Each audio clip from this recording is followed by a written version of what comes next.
Hello everyone, welcome back to my YouTube channel. আশা করছি তোমরা সবাই খুব ভালো আছো, আমিও খুব ভালো আছি। আজকে ডে 3 আন্দামান ব্লগ আমাদের। আজকে হ্যাভলক থেকে এলিফ্যান্টা বিচে যাওয়ার শিডিউল ছিল, কিন্তু তার আগে হঠাৎ করেই আমাদের স্কুবা ডাইভিংয়ের প্ল্যান হয়ে যায়।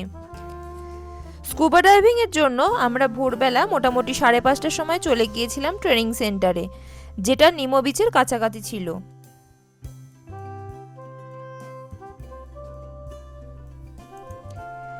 এরপর আমরা নিমো বিচে গিয়ে কস্টিউম চেঞ্জ করলাম, আর ওই সময়তে আমাদের ক্যামেরা ফোন সব নিয়ে নিয়েছিল, যার জন্য আমরা কোনো ভিডিও ক্লিপ তুলতে পারিনি। তো প্রথমে ওরা আমাদের গলা পর্যন্ত জলে নামিয়ে বেশ কিছুক্ষণ প্রশিক্ষণ দেওয়ার পর বোটে করে মাঝ সমুদ্রে নিয়ে যায়, আর তারপর ওরা একে একে অক্সিজেন সিলিন্ডার দিয়ে জলে নামায়। আর এই সময়টাই একটু ভয়ও লাগছিল, কারণ এটা আমাদের প্রথম এক্সপিরিয়েন্স ছিল।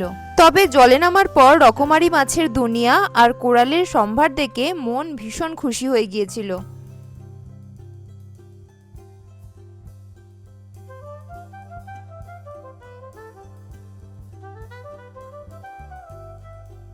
এরপর আমরা হোটেলে ফিরে ব্রেকফাস্ট করে চলে যাই এলিফ্যান্টা বিচের উদ্দেশ্যে। যেটিতে পৌঁছে সেখানে মানুষের ভিড় ছিল দেখার মতো, কারণ সবার একটাই উদ্দেশ্য এলিফ্যান্টা বিচে গিয়ে নানান রকম ওয়াটার অ্যাক্টিভিটিস করার। তো আমাদের বোট অ্যালোটেড হয়ে যাবার পর আমরা উঠে পড়লাম বোটে, আর এই সব বোটগুলোতে এক একবারে 10 জন করে নিয়ে যেতে পারে।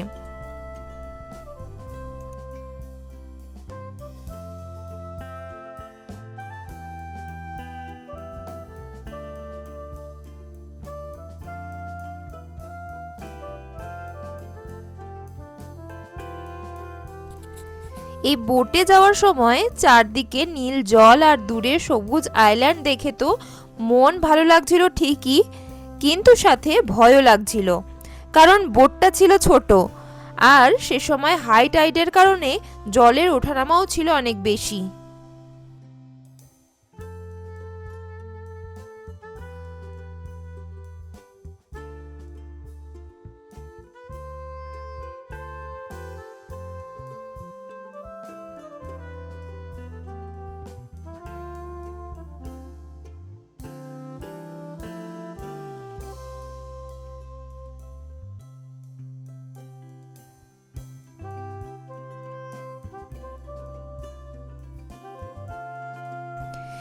এরপর আমরা পৌঁছে গেলাম দেখতে দেখতে এলিফ্যান্টা বিচে। সেখানে গিয়ে সবাই ওয়াটার অ্যাক্টিভিটিসেই ব্যস্ত। এই বিচটা একমাত্র বিভিন্ন রকম ওয়াটার অ্যাক্টিভিটিসের জন্যই বিখ্যাত। তো আমরা সেখানে গিয়ে কোনো রকম ওয়াটার অ্যাক্টিভিটিস করিনি, কারণ স্কুবা ডাইভিংয়ের থেকে খুব বড় কিছু ওয়াটার অ্যাক্টিভিটিস আছে বলে আমাদের মনে হয়নি, আর তাছাড়া শরীরটাও আমাদের ঠিক ছিল না। তাই এখানে আমরা রেস্ট নিয়ে ফটোশ্যুট করে সময় কাটিয়েছিলাম।